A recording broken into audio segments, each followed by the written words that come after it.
Dearly redheaded, we are choosing consciousness today to get through this thing called grief. Interesting word, grief. It means love, which makes for a mighty good joke, but I'm here to tell you, there's nothing else. Just joy. And if the big picture tends to bring you down, go crazy once your life goes. Woo!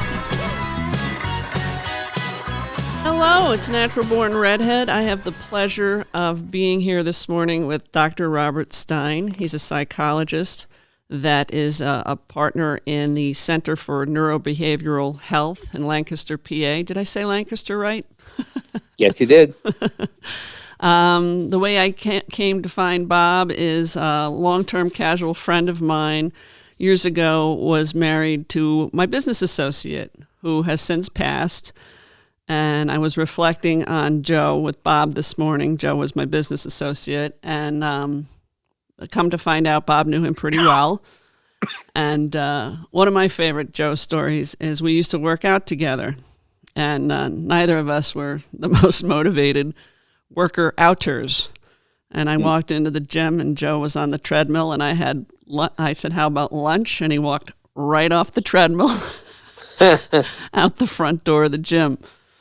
He was. Yeah, I could see him doing that. Yeah. He was a great man. Miss him. In any case, we're here this morning. I'm thrilled that you're with me because you were my first guest that's an official doctor.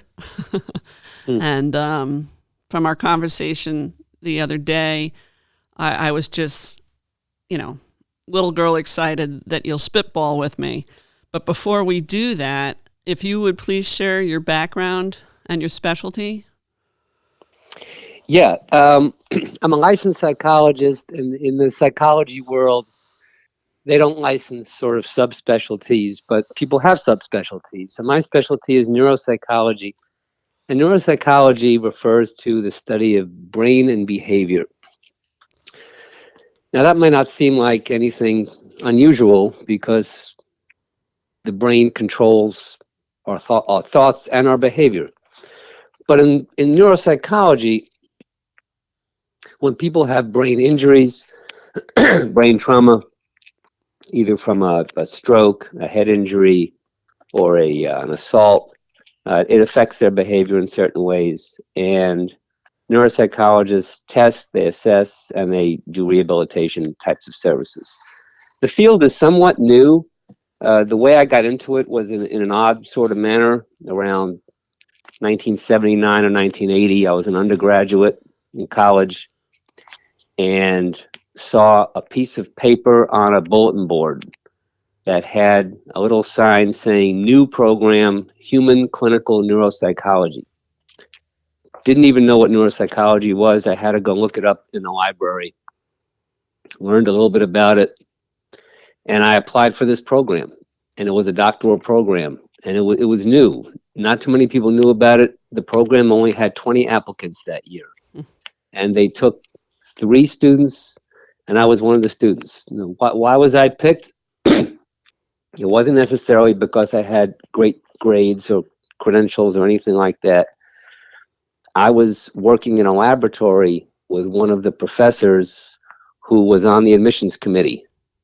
And we got along pretty well. So he admitted me into the program. There you go. Things were just different in those days in terms of the way things happened. The program was at the same college, City College of New York, that I did my undergraduate work in. So I ended up being at the same school for 11 years. Yep. And it was convenient. I lived at home. I took the train. It was in Spanish Harlem. I lived in Washington Heights in Manhattan, and it was just easy to get to, and that's the way it worked. But it was a pretty rigorous program. We had to go through all kinds of testing and whatnot, and I learned a lesson about how stress controls the body in my first year in that program. Toward the end of the first year, we go through what's called a first doctoral exam. And the exam is in 2 parts. And the first part is just sort of general knowledge. The second part is research design. And I had no confidence that I would pass the research design portion. And it was my belief at the time that if you failed any part of this test, they would kick you out of the program. So the test was going to be given in September, which would be a full year after starting the program. So I did that first year, and then that summer I was going to study, get ready for that first doctoral exam. So I'd say about 6 weeks before the exam, I started to lose weight. And I dropped about 20 pounds. And I wasn't very heavy to begin with. So I was looking pretty horrible. Had no idea why. Had colitis type symptoms, like irritable bowel type symptoms. Terrible situation. So I called the chairman of the psychology department and said, I can't do this test, I'm sick. And, he's talking to me about it. And I just kind of threw out there to him, I said, is it true that if you fail any portion of the test, you're kicked out of the program? And he said, no, not at all. If you fail a portion, you just take it again. The next day, my symptoms went away. And over the next week or so, I put back most of that weight and I was fine. And it taught me a lesson that simple emotional stress, worrying about a test, can cause real physical symptoms. And this wasn't any sort of threat. It wasn't really, it was fear of failure, to be sure, but it wasn't any, fear of harm or anything like that. It was just worrying about a test. That's all it was. And I had never had anything like that before. But my perception was that this was a big deal. I'd be kicked out.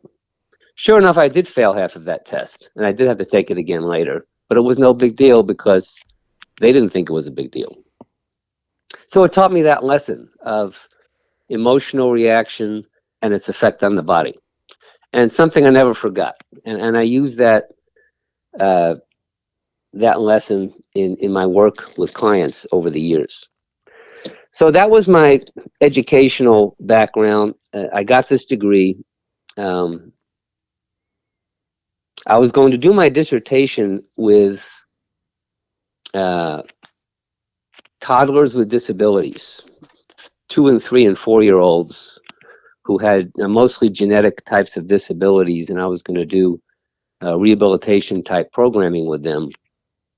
And it was interesting. It was a daycare center basically that had a mixture of normally functioning kids and these kids with these developmental delays. And the goal was to bring these kids up to a normal developmental level through various cognitive stimulation types of activities. And it was going pretty well. But then the place closed due to lack of funding. So I couldn't do that. At the same time, I was working with a sex offender program, totally different, completely different field, another part of the city. And I would do that in the afternoons. So I ended up doing that for my dissertation. After doing that, I left the city and moved to Pennsylvania and got a position with a brain injury program and was the clinical director of a brain injury rehabilitation program out here in Lancaster from 1990 to 1997. And after that, I started a private practice, which I still have today, the Center for Neurobehavioral Health, and I started that practice with Cindy, who is your friend Joanne. So that's how I got to the private practice, and that's where I still am today. I still work. It's almost 30 years later, and I work there probably half time, and I do that. Oh, so that's what brought me to the practice today. Gotcha. And what we discussed is, I don't know if it's most of what you see, but what we started discussing was how a lot of what you see is damage to the frontal lobe as a result. Go ahead, if you want to just interject. Yes. A given blow to the head, especially, when we talk about traumatic brain injury, not necessarily stroke, but traumatic brain injury. If you're struck in the head, your head goes into a windshield, or you're a victim of an assault, it doesn't matter where you're struck. You can be struck on the front, the side, the back of the head. Whatever happens, your brain is going to be rocking around in there because the brain sits in fluid. And you have the brain, you have a fluid layer, and then you have the skull. The skull in the back of our heads is thicker than the skull in the front of our heads. And the skull in the back of our heads is smoother than the skull in front of our heads. The density of neurons is greater in the back of our heads than the front of our heads. So for these various reasons, the frontal lobe tends to take the brunt of the damage when the head is struck. One little piece of evidence of this is that having treated well over 1,000 people with traumatic brain injuries over the last 30 years or so, I have never once had someone with cortical blindness. The way you get cortical blindness is by damage to the very back of the brain, the occipital lobe. Now, cortical blindness does exist. People do have that, but it's more likely to happen from a stroke than from a traumatic injury. What we typically do see with traumatic brain injuries, especially what's called mild traumatic brain injury. The mild can be a misnomer. People can be quite impaired, but people with mild traumatic brain injury, they're typically, they're walking, they're talking, they're up and around, they're maybe driving a car, but they're still having a number of symptoms related to the injury, as opposed to moderate or severe injuries where the person might be nursing home eligible or just not able to take care of themselves at all. So the frontal lobe bears that damage. And what is the frontal lobe responsible for? A lot of what we call higher level cognition, what makes us human. So things like problem solving, multi-step problem solving, decision making, strategizing, multitasking, all the things we think of as managing day-to-day life. So as an example, a lot of what we do is what we would call automatic behavior. So when I get up in the morning, get dressed, have breakfast, brush the teeth, get ready for the day, make sure I have cell phone, keys, wallet, all those little things. I'm not thinking about any of that. The keys and the wallet are in the same drawer. Hopefully the cell phone is in the place where I left it. And everything kind of goes reasonably smoothly, and I'm out the door at a particular time. Most people's morning routines are very similar in terms of the amount of time it takes. Some people take 45 minutes, some people take an hour and a half. Whatever it is, it tends to repeat itself day after day. After a mild traumatic brain injury, you have to think through things that used to be automatic. So you have to think through what I'm going to wear. Think through where did I leave those keys. Think through what am I having for breakfast. So that morning routine can take twice as long, and you're tired, and you get a headache, and day-to-day life is just more labor, more frustration. So as an example of what we do in rehab, we look at compensation and we look at remediation. What does that mean? Compensation is getting around deficits that we don't think are going to improve very much. Remediation is trying to actually improve brain function. So, as an example, and I'm just going to give a few examples here. To compensate for, say, losing everything. If the person is not doing this already, you would have them get into a predictable routine of the wallet and the keys go in the same drawer every single day, all the time. Now, some people do that already, but if you're not, that's what you do. The use of a calendar, reviewing that calendar. I've had, in the old days, going back 30, 40 years, people used to wear these watches that would beep every hour. So I would have people wear a watch, and when it would beep, that beep would be their cue to check their calendar. What's going on today? If they have things they have to do, they would schedule that thing they have to do. I have to call my friend. I don't want to forget. I have to call them at 11 o'clock Tuesday morning. Write that in the calendar. Don't just make a to-do list. Write the time at which you're going to do that thing. If you don't do it, erase it and reschedule it. So life becomes a little bit more regimented. But it also becomes a little bit more predictable. And when we talk about the human stress response, there's two keys. Control and predictability. How much can I predict what's going to happen in my life, and how much am I able to control it? And the simple use of a calendar can increase that control and predictability. There's many other things people can do to increase that control and predictability, but that's just one example. So we try to get around things that we don't think are going to improve.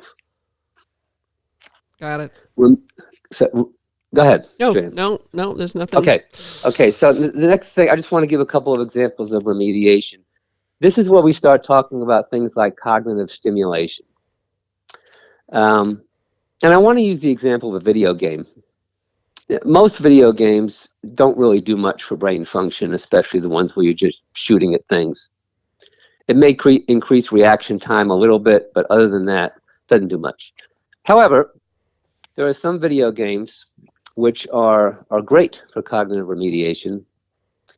And since so many people enjoy video games, like to play them, if a person is very video game oriented, I'll often recommend something like Microsoft's Flight Simulator. Now, why that particular game? Many people struggle with multitasking after having an injury. Microsoft Flight Simulator is really a multitasking type game. You basically are a pilot. You have a game controller. And as being a pilot, you have to control many different functions at one time. You have to control the altitude of the plane, what they call the pitch and yaw, the different angles of the plane. You have to keep it balanced. And in being, like a pilot, you have to attend to multiple things at once. And it's a fun game. You can set different difficulty levels, and it stimulates the process of multitasking. So that will be just one example of training the brain to react to multiple things at once. When we multitask, we're not thinking of two things at once. What we're doing is rapidly alternating attention between those multiple tasks.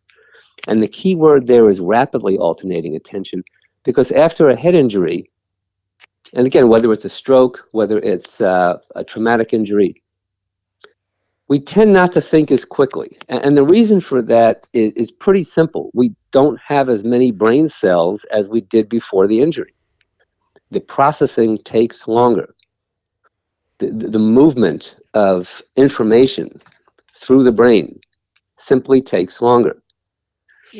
Just as an example, if I'm driving a car and I see someone jump out at me, that information of seeing that person jump out at me goes to my eyes. It then has to travel to the occipital lobe, which increases its activity as I see that object.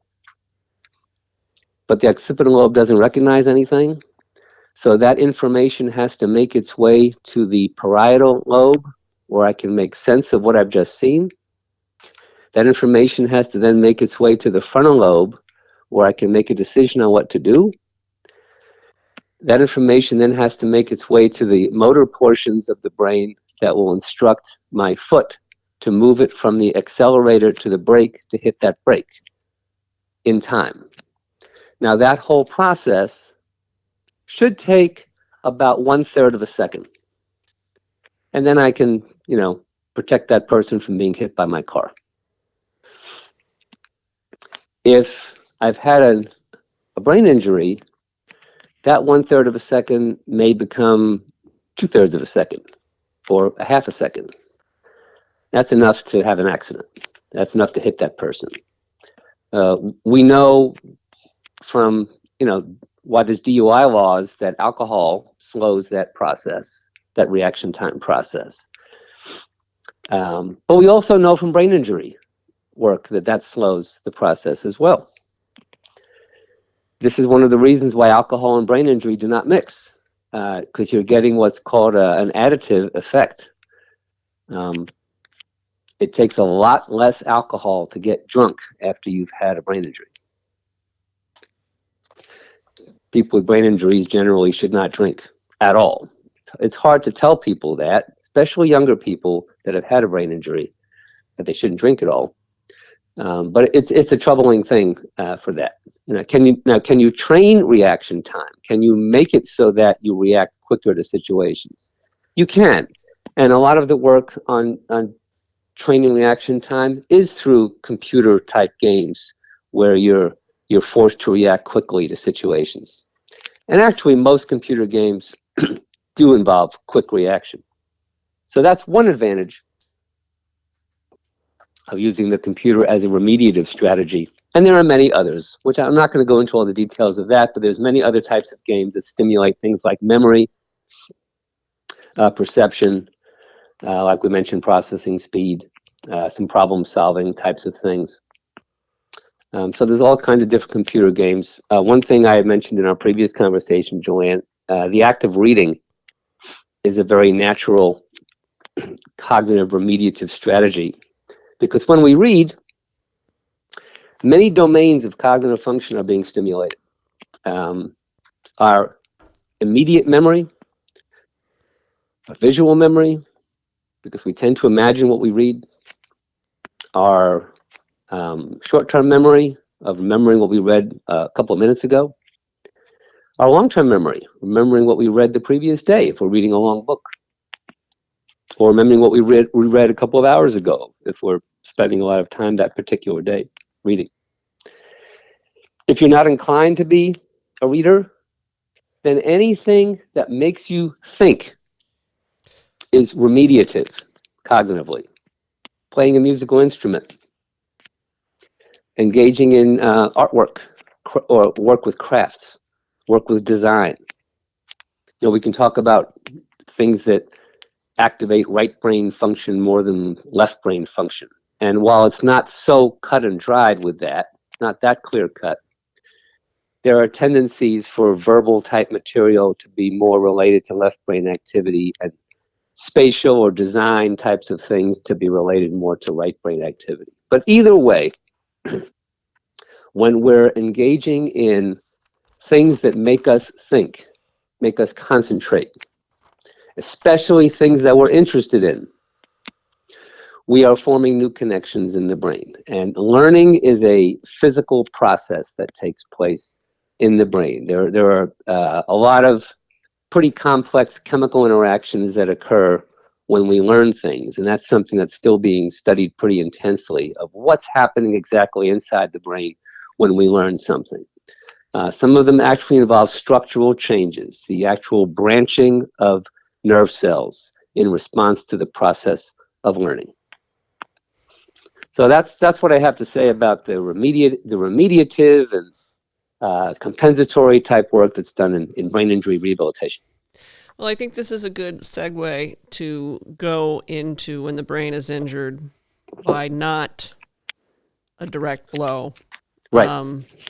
And I again, if you smell what I'm stepping in, yeah, I want to go to PTSD and sure. then into CPTSD. Thank you for listening and supporting Natural Born Redhead.